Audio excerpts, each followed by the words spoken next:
भगवते वासुदेवाय। ओम नमो भगवते वासुदेवाय। ओम नमो भगवते वासुदेवाय। ओम अज्ञानतिमिरान्धस्य ज्ञानाञ्जनशलाकया चक्षुरुन्मिलितं येन तस्मै श्रीगुरवे नमः। श्रीचैतन्यमनोभीष्टं स्थापितं येन भूतले स्वयं रूप कदा मह्यं ददाति स्वपदान्तिकम्। वन्देऽहं श्रीगुरो श्रीयुतपदकमलं श्रीगुरुन् वैष्णवांश्च श्रीरूपं साग्रजातं सहगणरघुनाथान्वितं तं सजीवं साद्वैतं सावधूतं परिजनसहितं कृष्णचैतन्यदेवं श्रीराधाकृष्णपादां सहगणललिता श्रीविशाखान्वितांश्च। हे कृष्ण करुणा सिन्धो दीनबन्धो जगत्पते गोपेश गोपिका कान्त श्रीराधाकान्त नमस्तुते। तप्त काञ्चन गौराङ्गी राधे वृन्दावनेश्वरी वृषभानुसुते देवी प्रणमामि हरिप्रिये। वाञ्छाकल्पतरुभ्यश्च कृपा सिन्धुभ्येव च पतितानां पावनेभ्यो वैष्णवेभ्यो नमो नमः। जय श्री कृष्ण चैतन्य प्रभु नित्यानंद श्री अद्वैत गदाधर श्रीवासादि गौर भक्त वृंद। हरे कृष्णा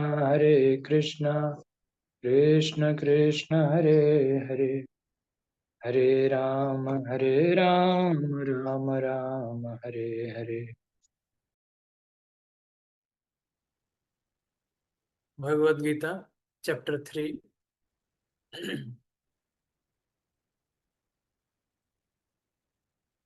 कर्मयोग। कर्मयोग के बारे में चर्चा हो रही थी भगवद गीता से। तो श्रील प्रभुपाद व्याख्या किए हैं और यह गोविंद भाष्य टीका का अनुवाद है। बहुत इम्पोर्टेंट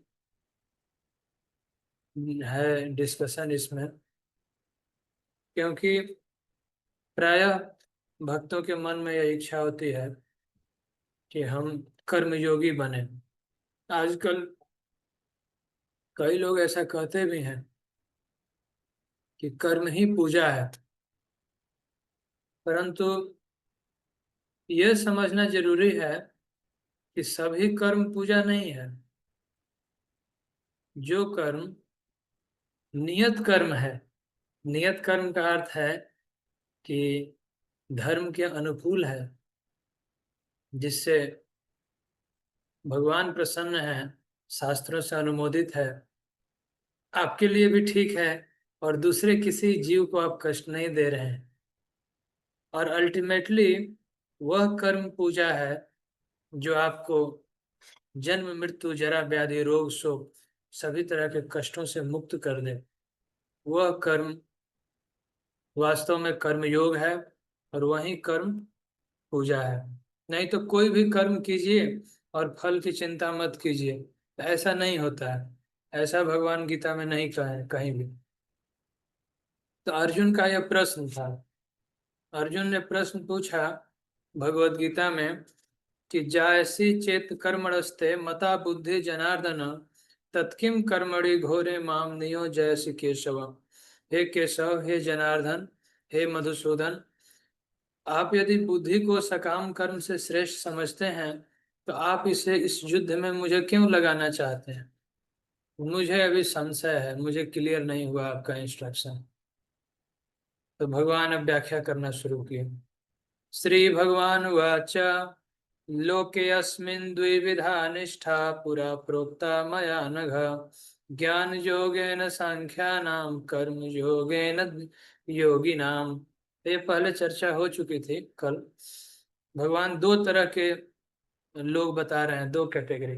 कहते हैं कि एक कैटेगरी है कि जो ज्ञान योगी होंगे और दूसरे होंगे कर्म योगी। तो कर्म योग को भगवान श्रेष्ठ बताए हैं ज्ञान योग से। कहते हैं कि केवल तर्क करके, केवल हम दिन भर बैठकर डिस्कस करें कि वेद में ऐसे लिखा है, शास्त्र में ऐसे लिखा है, ऐसे होना चाहिए, मनुष्य को ऐसे कर्म करना चाहिए, और प्रैक्टिकली हम कुछ ना करें, तो ऐसे शुष्क तर्क का कोई लाभ नहीं। ये उस तरह से है कि जैसे गन्ना का सब रस निकाल के पी लिया जाए और उसमें केवल जो जूस निकालने के बाद बच जाता है सूखा हुआ, उसी को चबाया जाए।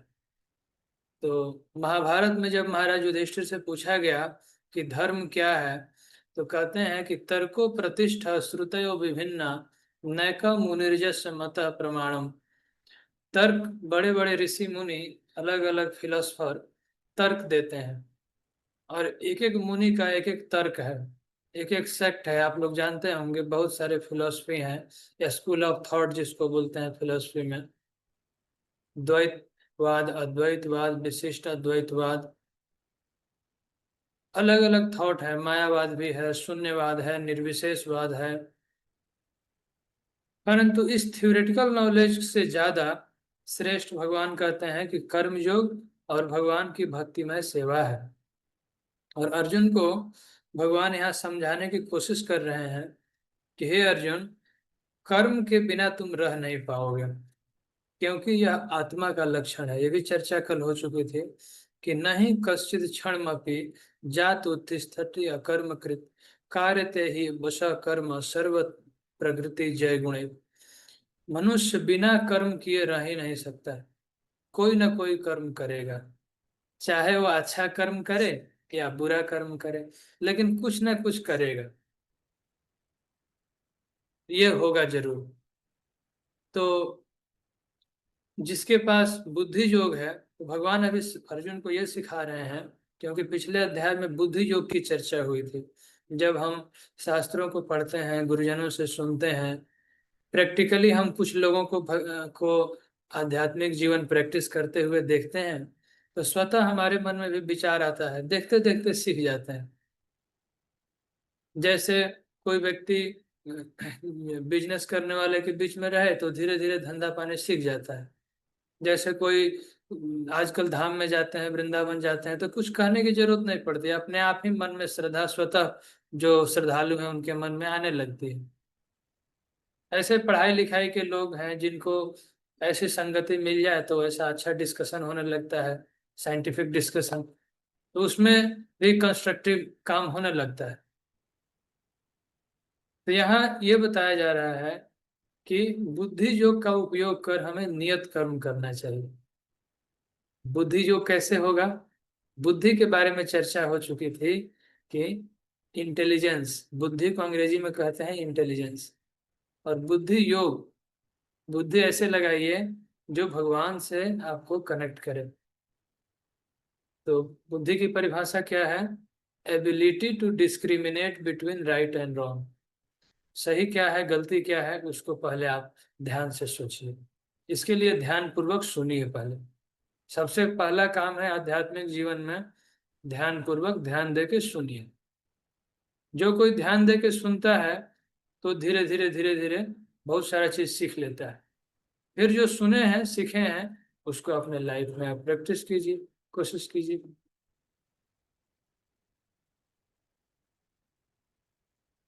तो बुद्धि जो का उपयोग करके मनुष्य को अपने गुण कर्मों को भगवान की सेवा में लगाना चाहिए। और इसमें श्रीमद् भागवतम का एक श्लोक कोट किया गया है कि त्यक्त्वा स्वधर्मम चरणाम्बुजम हरे भजन अपकथ पते ततो जदि। यदि कोई व्यक्ति शास्त्र अनुमोदित कर्म कर रहा है लेकिन इमेच्योर है, मान लीजिए कि हम इमेच्योर हैं आध्यात्मिक जीवन में, तो कुछ मिस्टेक होगा, फिर भी devotional service done imperfectly is also perfect. आप यदि शास्त्रों के अनुसार कर्म करने की कोशिश कर रहे हैं, बुद्धि लगा रहे हैं, फिर भी छोटी मोटी गलती हो जाए, तो श्रील प्रभुपाद बताए हैं कि इम्परफेक्टली भी कर रहे हैं तो भी आप बहुत बड़ा कार्य कर रहे हैं, भगवान के आदेशों के अनुसार कर्म कर रहे हैं, डिवोशनल सर्विस कर रहे हैं। तो imperfectly done devotional service is also perfect. और बाकी जो दूसरा काम है जिसका कोई टेंजिबल रिजल्ट नहीं है, टेम्परेरी रिजल्ट है, तो वो परफेक्टली भी किया जाए तो भी इम्परफेक्ट है, क्योंकि उसका रिजल्ट कुछ दिन रहेगा, उसके बाद खत्म हो जाएगा। इसके बाद ये भी चर्चा हुई थी कि बहुत ऐसे लोग होते हैं जो अपने कर्मेंद्रियों को वश में करते हैं, लेकिन मन में इंद्रिय तृप्ति के बारे में चिंतन करते रहते हैं।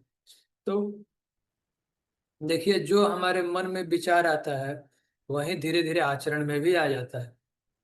तो मन में यदि अच्छे विचार आए तो बहुत अच्छा है, जैसे ही बुरे विचार आते हैं तो मन को पॉजिटिव थॉट में लगाइए, अच्छे सोच में लगाइए, तो फिर आपका मन धीरे धीरे शुद्ध होगा। श्रील प्रभुपाद यहाँ व्याख्या में लिखते हैं कि कई ऐसे अध्यात्मवादी भी हैं जो ध्यान का दिखावा करते हैं परंतु मन में इंद्रिय भोग का चिंतन करते हैं। ऐसे लोग अपने अबोध शिष्यों को बहकाने के लिए शुष्क दर्शन के विषय में व्याख्यान भी दे सकते हैं, किंतु इस श्लोक के अनुसार वे बड़े धूर्त हैं। तो जो व्यक्ति अपना मन इंद्रिय संयम ना करे, ठीक से पालन ना करे और केवल थ्योरेटिकल बड़ा बड़ा प्रवचन कर दे, पढ़ा लिखा आदमी, संस्कृत का बड़ा स्कॉलर, तो जरूर आज के जमाने में यही है, कलयुग में जो जितना अच्छा बात करना जानता है तो उसको उतना लोग पसंद करते हैं। ये आदमी बहुत अच्छा बोल रहा था, तो केवल बोलने से नहीं होता है। जब तक वह व्यक्ति स्वयं भक्ति का आचरण ना करे, अपने जीवन में प्रैक्टिस ना करे, तो वह व्यक्ति दूसरे को सिखा नहीं सकता है। शास्त्रों में बताया गया है, कई परिभाषा है, जो शिक्षा दे उसको शिक्षक कहते हैं, और जो व्यक्ति स्वयं आचरण करके दूसरे को सिखाए उसको आचार्य कहते हैं। और जो व्यक्ति अज्ञान से प्रकाश में ले जाए, गु मतलब होता है अंधकार और रू मतलब होता है प्रकाश, तो जो व्यक्ति स्पिरिचुअली क्वालिफाइड है वो अपने स्टूडेंट्स को, अपने शिष्य को, अपने छात्रों को अज्ञान से निकाल के प्रकाश यानी अंधकार, भौतिकतावादी जीवन से निकाल के भगवान के शरण में, भगवान की सेवा में, आध्यात्मिक जीवन की तरफ उसको अग्रसर करा सकता है, तो उसको गुरु कहते हैं। तो इस तरह से शास्त्रों में अलग अलग परिभाषाएं दी गई है। तो हमें यह बहुत सावधानी से देखना चाहिए कि यह आदमी केवल माइक में बोल रहा है कि इसका आचरण भी ऐसा है, ये भी बहुत इंपॉर्टेंट है। तो प्रभुपाद जी यहाँ लिखे हैं कि जो व्यक्ति अपने को योगी बताते हुए इंद्रिय तृप्ति के विषयों की खोज में लगा रहता है, मैक्सिमम आजकल सो कॉल्ड स्पिरिचुअलिटी के नाम पर, योगा सेंटर के नाम पर क्या है कि थोड़ा कसरत करो, योगा हो गया।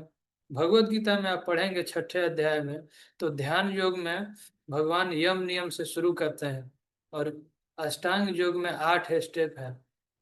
तो नियम पालन करने के लिए कोई नहीं कहता है, थोड़ा कसरत कर लिए सोचते हैं योगा हो गया, और भगवान कौन है ये भी नहीं पता है। तो इस तरह से का ज्ञान एक्चुअली इनकम्प्लीट नॉलेज है। मैं किसी को क्रिटिसाइज नहीं कर रहा, लेकिन यहाँ भगवत गीता में जो बताया गया वही चर्चा कर रहे हैं आपके सामने।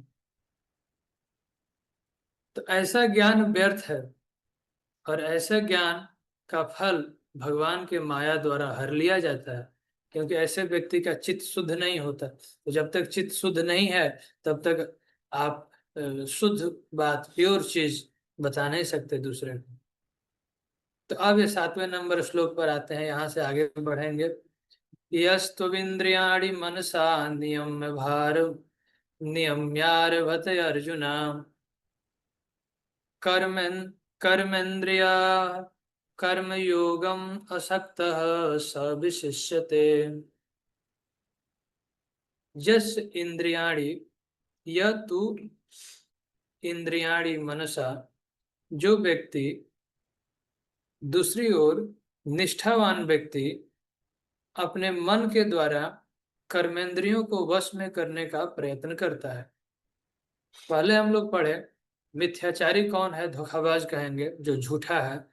उसके लक्षण है कि वह बाहर से दिखाता है कि मेरा मन कंट्रोल है, एक्सटर्नली सेंसेस कंट्रोल है, लेकिन अंदर से मन को आध्यात्मिक जीवन में नहीं लगाता, तो वो ठीक नहीं है। लेकिन दूसरा एक निष्ठावान व्यक्ति है जो मन को कंट्रोल करता है और फिर अपनी कर्मेंद्रियों को भी वश में करने का प्रयत्न करता है।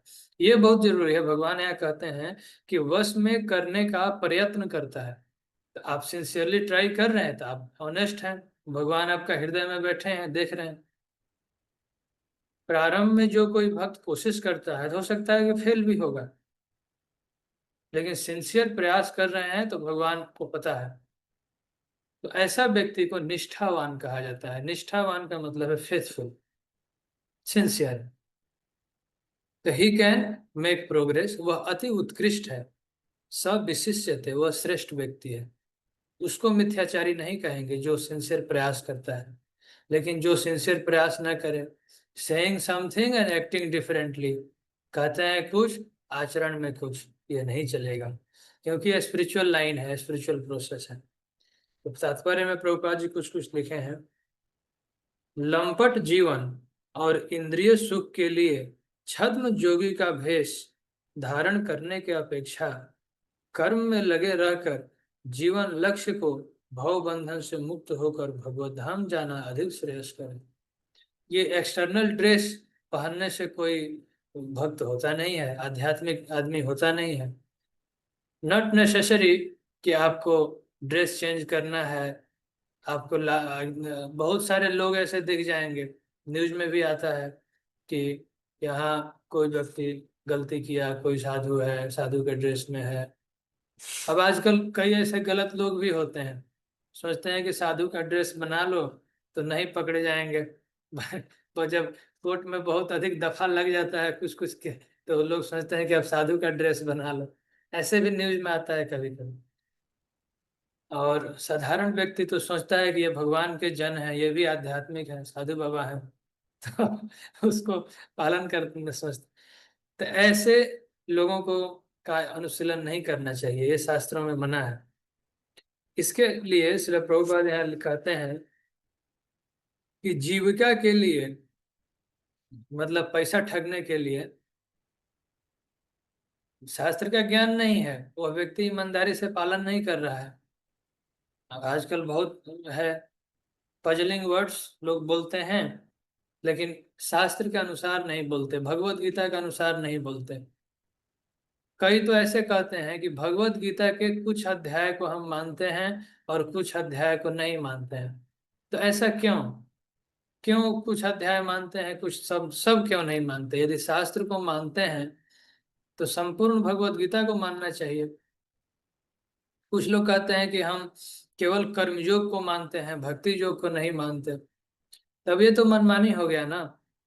जो शास्त्र में दिया गया है, भगवत गीता में दिया गया है कंक्लूजन, उसके अनुसार आप अपना विश्वास डेवलप कीजिए। तो हमेशा निष्ठावान बनना चाहिए। और ठगने के लिए जो व्यक्ति प्रवंचक, ध्यानी बनता है, उसके अपेक्षा सड़क पर झाड़ू लगाने वाला निष्ठावान व्यक्ति कहीं ज्यादा अच्छा है। बहुत इंपॉर्टेंट बात है, प्रैक्टिकल है। इस संबंध में मैं आपको एक छोटा सा स्टोरी सुनाना चाहूंगा। स्टोरी नहीं है, एक्चुअली फैक्ट है। श्रील प्रभुपाद बहुत बार कोट करते थे अपने लेक्चर्स में, तो उसी को मैं आपको थोड़ा सा बताऊंगा। एक बार ऐसे इंसिडेंट है कि नारद मुनि जा रहे थे वैकुंठ लोक। नारद मुनि हमेशा हरि नाम करते हैं, बीड़ा बजाते हैं। तो नारद मुनि वैकुंठ लोक जा रहे थे, तो रास्ते में उनको ऐसे ही कोई एक मिथ्याचारी पंडित मिला, सो कॉल्ड पंडित। अब कोई पंडित है तो बुरा मत मानिए, जो पंडित हैं तो वे तो बहुत श्रेष्ठ हैं, भगवान के भक्त हैं, लेकिन पंडित का लक्षण है। शास्त्र में बताया गया है कि पंडित का अर्थ है कौन? पंडित का अर्थ है कि मातृवत परदारेषु परद्रव्येषु लोष्टवत् आत्मवत् सर्वभूतेषु यह पश्यति स पंडिता। जो दूसरे के पत्नी को माँ के समान समझे, मातृवत परदारेषु परद्रव्येषु लोष्टवत्, दूसरे का धन को मिट्टी का ढेला के समान समझे। और जैसे हमें दुख लगता है, सुख होता है, सर्दी गर्मी का अनुभव होता है, वैसे दूसरे जीवों को भी होता होगा। संसार के जीवों के कष्ट को समझे, ऐसे व्यक्ति को आत्मवत् सर्वभूतेषु यह पश्यति स पंडिता, यह पंडित की परिभाषा है। पंडिता समदर्शिना, भगवत गीता में बताया गया है कि पंडित समदर्शी होते हैं। तो वो पंडित जिसके पास नारद मुनि पहुंचे, वो इसी तरह से कुछ मिथ्याचारी थे, बाहर से कुछ अंदर से कुछ। तो नारद मुनि पहुंचे, नारद मुनि का हालचाल स्वागत सत्कार हुआ। नारद मुनि ने पूछा कि कैसे हैं, आपका कैसा चल रहा है गुरुकुल?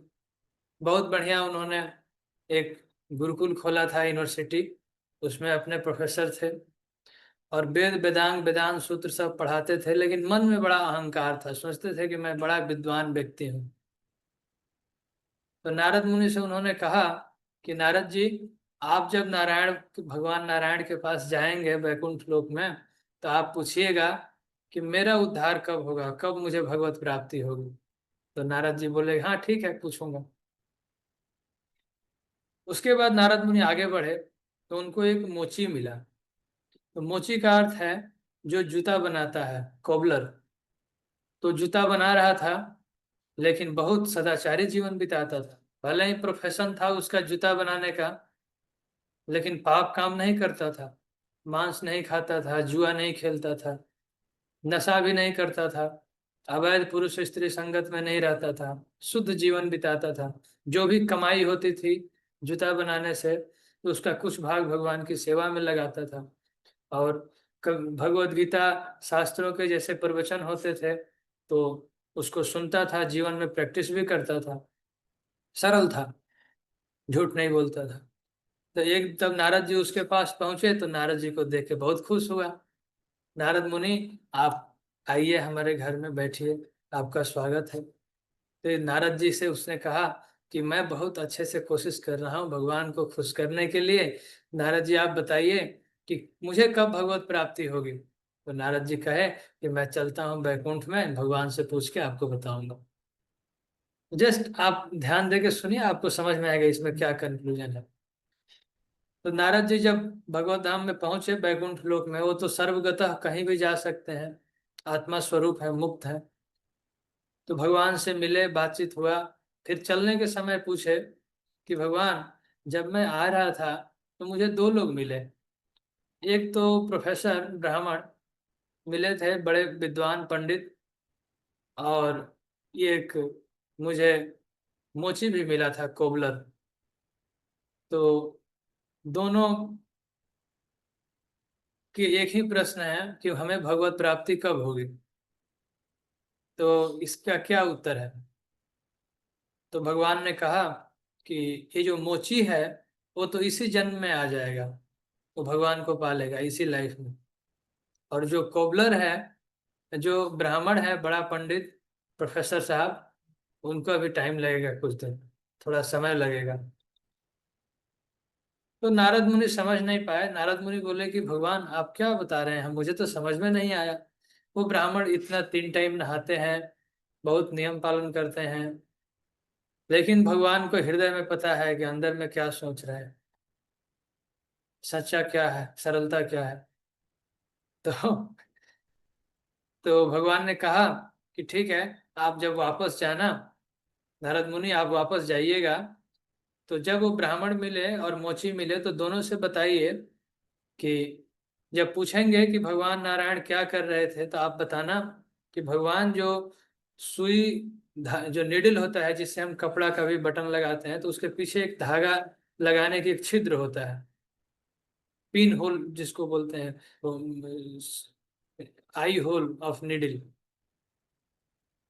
तो जब ये पूछेंगे दोनों कि भगवान नारायण क्या कर रहे थे, तो आप बताना कि भगवान छोटी सी जो सुई के पीछे जो छेद होता है, उससे एक बड़े हाथी को, हाथी के बच्चे को, बेबी एलिफेंट को इधर से इधर और इधर से इधर पार कर रहे थे। इस साइड से इस साइड, इस साइड से इस साइड। अब ये मजाक जैसे लगेगा, तो नारद मुनि तो भगवान के आज्ञाकारी हैं, बोले ठीक है, जैसे आपकी आज्ञा हम स्वीकार करते हैं। ठीक है। तो नारद जी सबसे पहले वो गुरुकुल में पहुंचे, यूनिवर्सिटी में, वो बड़े प्रोफेसर के पास। तो प्रोफेसर साहब बड़े एंथुजियास्टिक थे, बोले नारद जी आप गए थे बैकुंठ लोक में, नारायण भगवान नारायण से कुछ बातचीत हुआ, उन्होंने क्या कहा मेरे बारे में? नारद जी वो निगेटिव बोलना नहीं चाहते थे, थोड़ा चुपचाप थे। अरे नारद मुनि बताइए, सचमुच में गए थे कि नहीं? तो नारद जी नारद जी चुप थे। फिर उन्होंने कहा आप गए थे ना? तो नारद जी कहे हाँ गए थे जी। तो भगवान क्या कर रहे थे वहां? बोले भगवान तो वो सुई के पीछे जो छेद होता है, उसी छेद से हाथी को इधर से उधर और उधर से इधर पार कर रहे थे बैठ के। वो पंडित तुरंत गुस्सा हो गए, क्या भगवान इतनी बड़ी सृष्टि किए हैं, विश्व ब्रह्मांड के मालिक हैं, उनको दूसरा काम नहीं है? ये सुई के निडिल के पीछे से हाथी पास कर रहे हैं, यही काम रह गया भगवान को। मुझे विश्वास नहीं है, आप नहीं गए थे। नारद जी ऐसे बेकार की बातें करने के लिए मत आया करो इधर। अब ऐसे नारद जी का भी अपमान करने लगे कि अब ये तो उल्टा ये बोल रहे हैं ना कि नारद जी बेकार की बात करते हैं। तो नारद जी सोचे कि अब इनके साथ जवाब सवाल करना ठीक नहीं है, हरे कृष्ण बोल के वहां से चल दिए। उसके बाद उस मोची के यहाँ पहुंचे जो जूता बनाता था। तो मोची से पूछे, मोची देखते ही नारद जी को बहुत खुश हुआ। नारद मुनि आपका स्वागत है, मेरा अहोभाग्य है, जीवन धन्य हो गया, आप हमारे घर आए। थोड़ा बताइए कि भगवान से भेंट हुई, कुछ बातचीत हुआ? तो नारद जी कहे कि हाँ भगवान से भेंट हुई। नारद जी तुरंत ही उसको गुड न्यूज सुनाना नहीं चाहते थे, नारद जी उसकी परीक्षा लेना चाहते थे पहले। तो नारद जी ने कहा कि मैं गया था भगवत धाम, इतना करके चुप हो गए। तो और खुश हो गया, अच्छा तो आप कृपा करके बताइए भगवान क्या कर रहे थे, हमारे भगवान जिनकी मैं सेवा करता हूँ, जिनके वचनों को सुनता हूँ, जिनके आदेश मानता हूँ, आप बताइए कृपा करके भगवान क्या कर रहे थे? तो नारद जी ने कहा कि जब मैं वहां पहुंचा तो भगवान नारायण एक हाथी को पिन होल से, निडिल से, सुई का निडिल से इधर से उधर और उधर से इधर पास कर रहे थे। ये सुन के वो मोची बहुत खुश हो गया। अरे भगवान ऐसे कर रहे थे, एक छोटी सी छेद से हाथी को पास कर रहे थे, भगवान तो कुछ भी कर सकते हैं। जब सूरज चांद बना सकते हैं, इतनी बड़ी बड़ी नदियां बना सकते हैं, तो भगवान कुछ भी कर सकते हैं। He can do anything and everything. तो उसको बहुत आनंद हो गया, खुशी से नाचने लगा। नारद जी से कहा कि नारद मुनि मुझे बहुत खुशी हुई इस बात से। तो नारद जी कहे कि जो मैंने आपको सुनाया, इसमें आपको विश्वास है? तो बोला हाँ विश्वास है। तो नारद जी पूछे कि थ्योरेटिकल की प्रैक्टिकल? तो बोला कि प्रैक्टिकल, एकदम पूरा ज्ञान विज्ञान के साथ विश्वास है। ज्ञान माने थ्योरेटिकल और विज्ञान माने प्रैक्टिकल। तो नारद जी पूछे कैसे? तो बोला नारद जी आइए इधर, जहां मैं बैठ के जूता बनाता हूँ वो एक बनियान ट्री था। बनियान ट्री आप लोग जानते होंगे। तो उस पेड़ के नीचे बहुत सारे छोटे छोटे बीज गिरे थे, और उस बीज से अंकुरित होकर एक दो पौधे भी निकल रहे थे। तो उसने नारद मुनि को, उस मोची ने समझाया कि नारद मुनि ये जो बड़ा पेड़ आप देख रहे हैं, बहुत बड़ा ह्यूज बनियान ट्री, बरगद का पेड़, ये एक छोटे से बीज से निकला है। और जो एक बीज गिरा है, इससे अंकुरित होकर जो ये पौधा अंकुरित होकर निकला है, ये भी फ्यूचर में, भविष्य में बहुत बड़ा पेड़ बन जाएगा। तो जब हमारे भगवान नारायण एक इतने बड़े विशाल पेड़ को एक छोटे से बीज के अंदर डाल सकते हैं और समय के साथ यह प्रकट होता है, तो हाथी हाथी को सुई के छोटे से छिद्र से पास किए इधर से उधर, तो इसमें क्या आश्चर्य है। मैं तो पूरा संसार देख रहा हूँ, इतना बढ़िया फाइन ट्यून है, इतना बढ़िया संसार चल रहा है, भगवान ने बनाया है, उनकी इच्छा से सब कुछ होता है। नारद मुनि बोले, नारद मुनि को समझ में आ गया कि क्यों भगवान कह रहे थे कि इसी जन्म में भगवत धाम चला जाएगा, भगवान को पालेगा। तो ये बात बहुत इम्पोर्टेंट है। और भगवत गीता में भी कहा गया है कि श्रद्धावान लभते ज्ञानम तत्पर संजितेंद्रिय। जो व्यक्ति अपने इंद्रियों को वश में करता है और श्रद्धा रखता है, भगवान की बातों में विश्वास करता है, तो उसी को आध्यात्मिक ज्ञान प्राप्त होता है। तो यहाँ इसी बात की इस श्लोक में चर्चा की गई है कि कर्म योग असक्त सब विशिष्यते, वह व्यक्ति उत्कृष्ट है, सर्वश्रेष्ठ है। नेक्स्ट, अगला श्लोक, नेक्स्ट स्लाइड।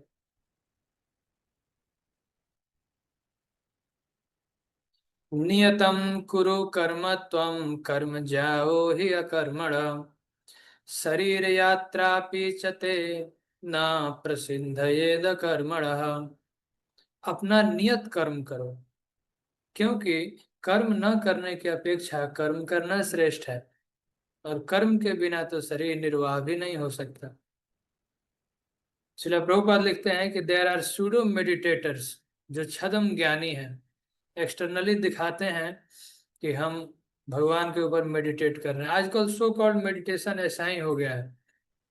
लोग बोलते हैं कि चुपचाप शांति से बैठ जाओ, तो 5 मिनट आप बैठेंगे शांति से, तभी चिंतन होने लग, जहां आसक्ति है वहीं पर तो मन जाएगा।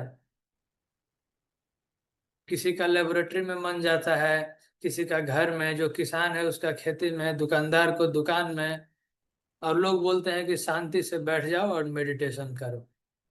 ये ध्यान अवस्थित तदगतेन मनसा, ये जो वेद में बताया गया है ध्यान की विधि, उसमें बताया गया है कि भगवान के चरण कमल में ध्यान करना चाहिए। श्री कृष्ण जिनका स्वरूप है, तिलक धारण करते हैं, मोरपंख लगाते हैं, बांसुरी बजाते हैं, उनके स्वरूप पर ध्यान करना चाहिए। हवा में क्या ध्यान करेंगे? कोई कोई कहता है कि जीरो पर कंसंट्रेट करो, तो इसको यहाँ श्रील प्रभुपाद कहते हैं कि ये छद्म ज्ञानी है। छद्म ज्ञानी मतलब सुडो ध्यानी, सुडो मेडिटेटर्स। उससे अच्छा है कि कोई व्यक्ति यदि कर्म कर रहा है, जैसे वो मोची अपना नियत कर्म करता था और भगवान के और पाप कर्म नहीं करता था, भगवान के भक्ति में लगा था, तो इसको कर्म योग कहते हैं। और भगवान कहते हैं कि कर्म न करने की अपेक्षा कर्म करना श्रेष्ठ है। अगला श्लोक, नेक्स्ट। परंतु जो पिछला श्लोक में नियत कर्म के बारे में चर्चा थी, ये जानना बहुत जरूरी है कि हमारा नियत कर्म क्या है। प्रिस्क्राइब ड्यूटी, कोई भी कर्म नहीं, नियत कर्म। तो नियत कर्म को शास्त्रों के अनुसार देखना चाहिए। अब कोई कहे, कई बार लोग यह प्रश्न पूछते हैं कि ये एक व्यक्ति बुचड़ था, प्रतिदिन मांस, जानवरों को मारता था, मांस बेचता था, तो श्रील प्रभुपाद से मिला, तो प्रभुपाद जी से पूछा कि मेरा यही जीविका है, यही मेरा नियत कर्म है, मैं प्रतिदिन मांस काटता हूँ, जानवरों को मारता हूँ और मांस बेचता हूँ, इसी से मेरा जीवन चलता है। तो श्रील प्रभुपाद का है कि why don't you find out some better नियत कर्म, बेटर प्रिस्क्राइब ड्यूटी। ये क्यों करना है जिससे आपको हत्या का पाप लगे, क्रूरता, हृदय में दया नष्ट हो रही है, प्रतिदिन जानवरों का वध करोगे तो इसका पाप लगेगा आपको, दूसरे जीवों को कष्ट दे रहे हो। प्रतिदिन जो निरीह प्राणियों को आप मारते हैं, तो वे भी तो भगवान से प्रकट उत्पन्न हुए हैं, वो भी भगवान की संतान है। तो अपने नियत कर्म का चुनाव मनुष्य को मनमानी नहीं करना चाहिए। प्रभुपाद जी कहे कि ये स्लॉटर का बिजनेस बंद करो, कुछ दूसरा कुछ कर लो, कोई दुकान खोल लो, किराना दुकान खोल लो, फल बेच लो, कुछ ना कुछ कर लो। ऐसा कर्म मत करो जिससे भौतिक जगत में बंधन उत्पन्न हो। तो उसके लिए बताया गया है अगले श्लोक में कि यज्ञार्थात कर्मणो अन्यत्र लोको अयम कर्म बंधनः तदर्थम कर्म कौन्तेय मुक्त मुक्त संग समाचर। जो भी हम कर्म करें वो भगवान के लिए, श्री विष्णु के संतुष्टि के लिए यज्ञ रूप में करना चाहिए। यज्ञार्थ कर्मो कर्मणो अन्यत्र, अन्यथा लोक अयम कर्म बंधनम, जो भी हम कर्म करते हैं उसके लिए कर्म बंधन बनते हैं।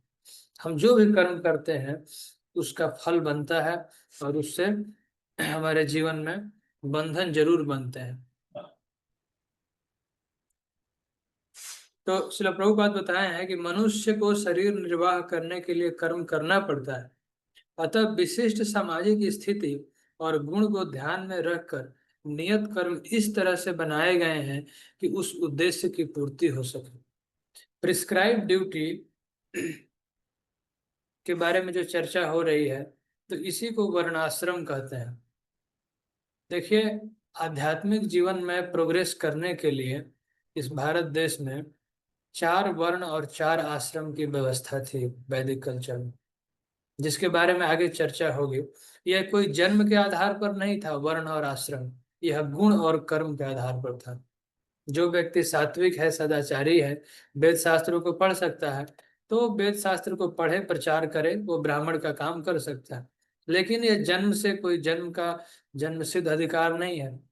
वैसे ही जो व्यक्ति का जिसका नेचुरल इंक्लिनेशन है एडमिनिस्ट्रेशन में, तो वह धर्म पूर्वक क्षत्रिय का कार्य कर सकता है। प्रजा को कष्ट नहीं हो, प्रजा धार्मिक हो, सदाचारी हो। जो दुष्ट हैं, आसुरिक प्रवृत्ति के लोग हैं, आतंकवादी हैं, उनको दंड दिया जाए। तो इस तरह ये राजा का कर्तव्य है। जो वैश्य है वो ईमानदारी से धन अर्जन करें, मंदिर, गुरुकुल, इस तरह से वैदिक जो शिक्षा है उसके प्रचार में सहयोग करें। इस तरह से वैदिक कल्चर था इंडिया में, इसको नियत कर्म कहते हैं। जो व्यक्ति इस तरह के नियत कर्मों को स्वीकार नहीं करता है और अपने मनमाने आचरण करता है तो उसके लिए जीवन में कर्म बंधन बनता है। और इस नियत कर्म से भी श्रेष्ठ है भगवत भक्ति।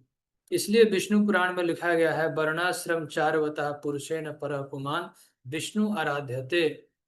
अल्टीमेट एम है वर्णाश्रम सिस्टम का कि चाहे हम जो भी कर्म करें भगवान के संतुष्टि के लिए करें। तो कोई कोई कह सकता है कि भगवान तो संतुष्ट हैं अपने आप में, उनको क्या चीज की कमी है कि उनको संतुष्ट।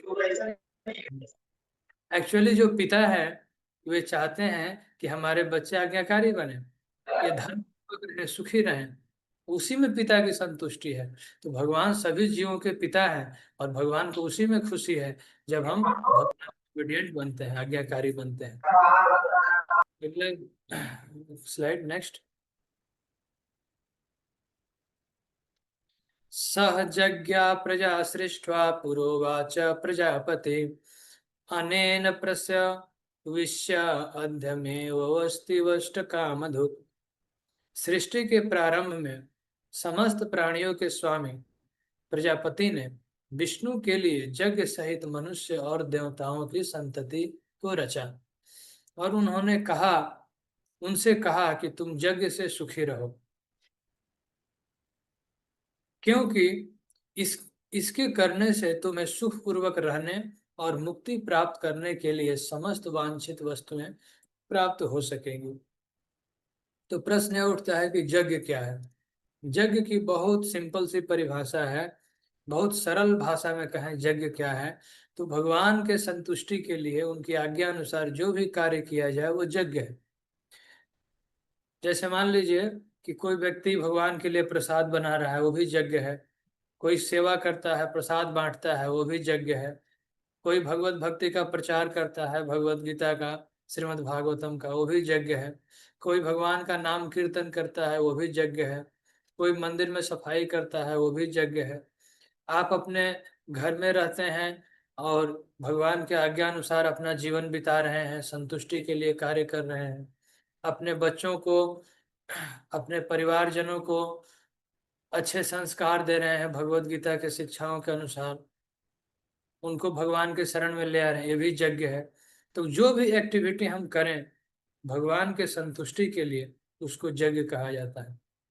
और अल्टीमेट फाइनल एम है यज्ञ का, विष्णु आराध्यते, भगवान की संतुष्टि।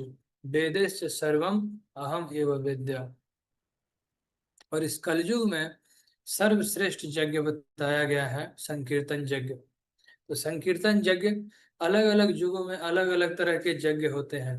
तो इस युग में भी जितने भी कर्म हैं जिससे भगवान संतुष्ट होते हैं, उनमें सबसे मोस्ट पावरफुल बताया गया है कृष्ण वर्ण त्विषा कृष्ण सांग पांग सुपार्षदम यज्ञ संकीर्तनम प्राहुम जजन्ते सुमेधता। जो लोग बुद्धिमान हैं, मेधावी हैं, समझदार हैं, वे संकीर्तन यज्ञ से कलयुग में भगवान को प्रसन्न करते हैं। तो इस प्रकार यज्ञ करने से क्या होता है, नेक्स्ट स्लाइड।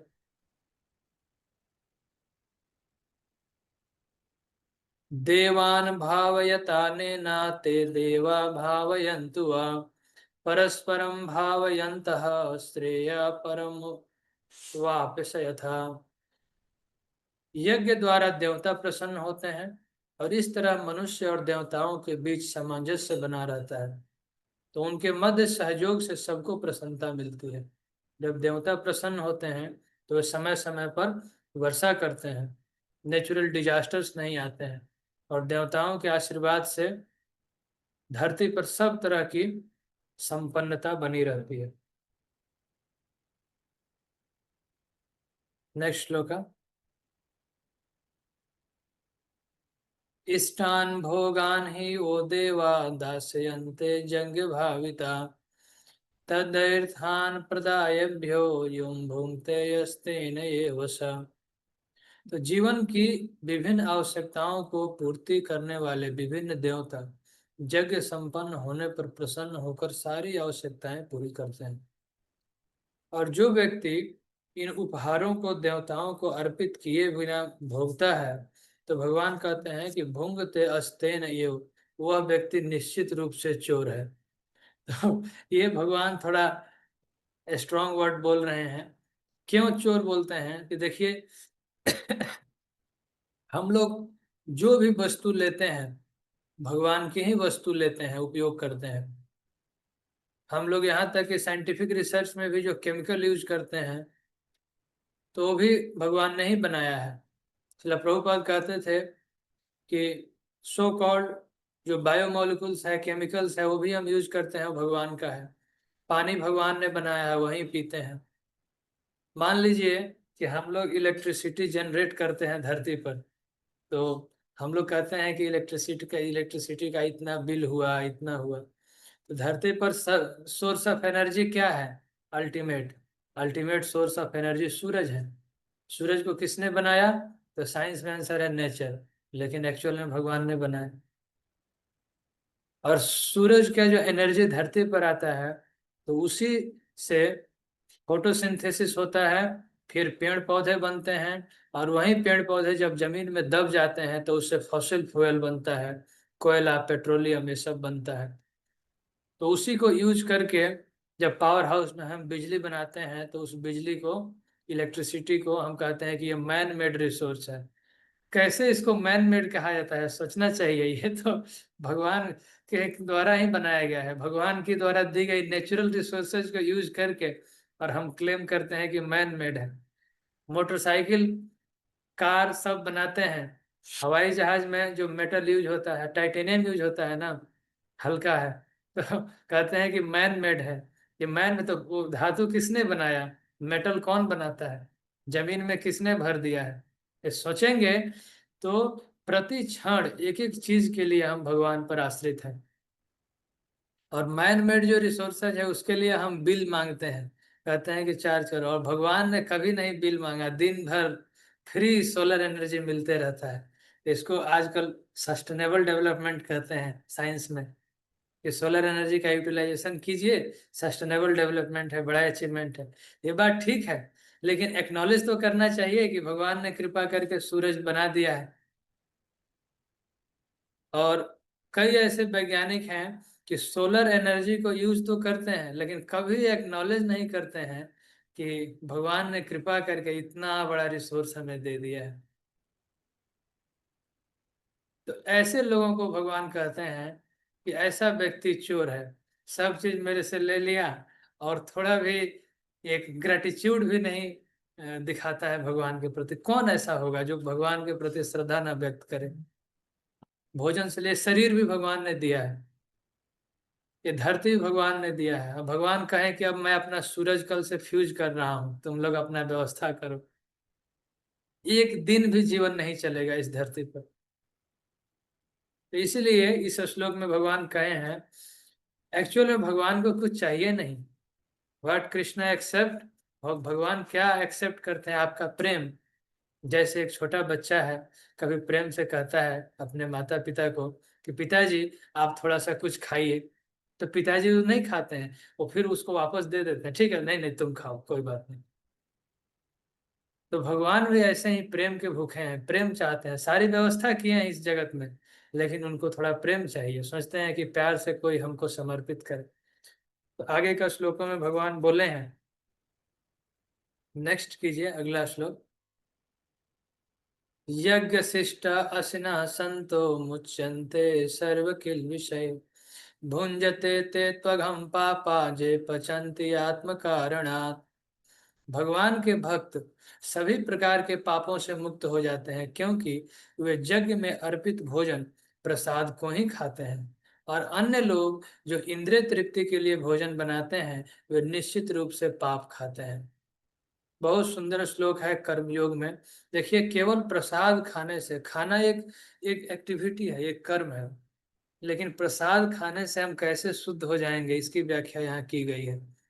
यज्ञ शिष्ट असना संत, यज्ञ करना चाहिए। जब हम भोजन बनाते हैं, अग्नि में कुछ हवन करते हैं, तो उसको भी यज्ञ कहते हैं।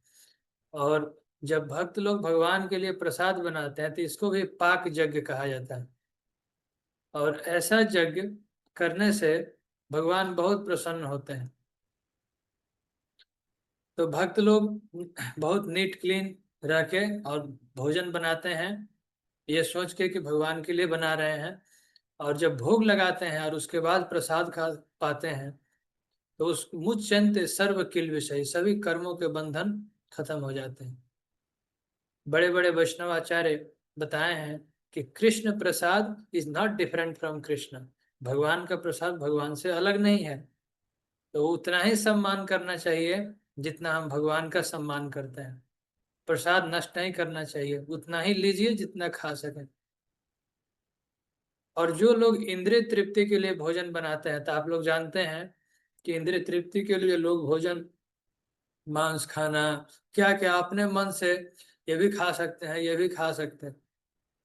शास्त्रों में अनुमोदित है कि मनुष्य को क्या खाना चाहिए। आपको जीने के लिए कुछ खाने का जरूरत है, स्वस्थ रहने के लिए, तो वो प्रिस्क्राइब्ड है कि आप ऐसे ऐसे चीजों को, वेजिटेरियन, शाक, पत्रम पुष्पम फलम, फल खा सकते हैं, अन्न खा सकते हैं, ग्रेन खा सकते हैं, दूध पी सकते हैं, मिल्क प्रोडक्ट खा सकते हैं। ऐसी चीजों से खा के आप बहुत सुंदर सात्विक स्वस्थ जीवन, लंबा उम्र ले सकते हैं। लेकिन जिसका इंद्रिय कंट्रोल नहीं, अपने इंद्रिय सुख के लिए जो भोजन बनाते हैं, तो वे निश्चित रूप से आप पाप ही खाते हैं। जे पचन्ते आत्म कारणात्। तो यहाँ इस बात की व्याख्या की गई है कि जो व्यक्ति इस तरीके से भगवान को भोग नहीं लगाते हैं, भोग लगाने का मतलब ये नहीं है कि भगवान भूखे हैं, हम मांग रहे हैं कि ले आओ मुझे खिलाओ, ऐसा नहीं है। भगवान ये सिखा रहे हैं कर्म योग में कि आप भोजन कर रहे हैं, उस चीज को, उस प्रोसेस को आप भगवान के साथ जोड़िए, और यही विधि आपको धीरे धीरे धीरे धीरे आध्यात्मिक जीवन में प्रोग्रेस कराएगा। ये एक एग्जाम्पल है, ऐसे बहुत सारे उदाहरण है। कोई भी एक्टिविटी भगवान से कनेक्ट कीजिए, तो यही वास्तविक कर्म योग है, भक्ति योग। कर्म योग ही भक्ति योग बन जाता है। तो कल अगले श्लोक की चर्चा करेंगे, 14 नंबर श्लोक का। नेक्स्ट अगला श्लोक, इसमें बहुत अच्छे से व्याख्या की गई है कि अन्नाद भवन्ति भूतानि पर्जन्याद अन्न संभव।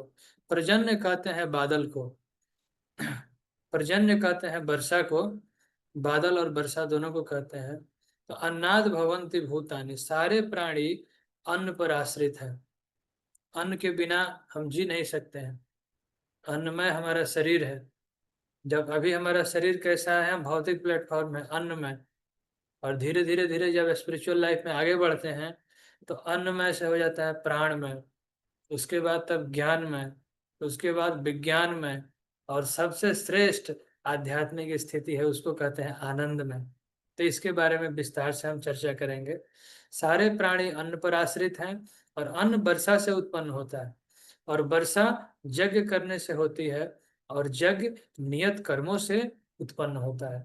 तो यहाँ पर शास्त्र उचित कर्म, धर्म पूर्वक जो कर्म किया जाता है भगवान के खुशी के लिए, उनकी आज्ञा अनुसार, उन्हीं कर्मों को यज्ञ कहा गया है। तो यज्ञ करने से वर्षा होती है, साइंटिफिक है, और इसके बारे में कुछ कुछ स्टडी भी हुआ है साइंटिफिकली। तो उसको भी मैं आप लोगों को अगले क्लास में बताने के लिए कोशिश करूंगा।